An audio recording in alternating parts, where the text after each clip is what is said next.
week you'll be teaching on Romans. We're very thankful to have you here. Could you maybe introduce yourself to us a little bit, tell us about family, work, that sort of thing, and your sling as well? Okay, I live in Kingston in South London, having lived most of my life in Brighton. My wife is with me. I have 5 children. I'm expecting my 17th grandchild any day now.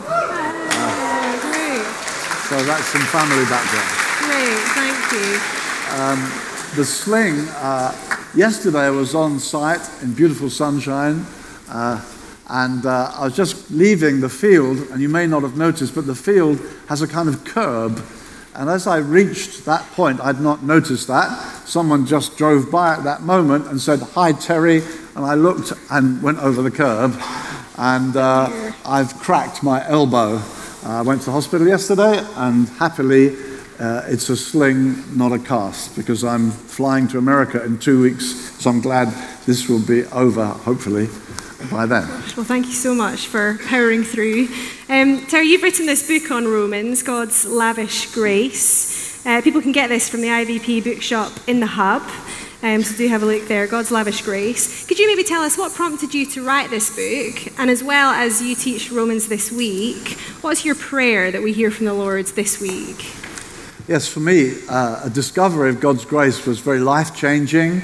I was born again in a non-Christian family, and I was born again into backsliding, I would say, for about 4 years. And then I had an encounter with God in terms of someone preached a wonderful sermon. I tried hard to serve God from then on. I think often with that cloud of feeling, have I prayed enough? Did I read enough?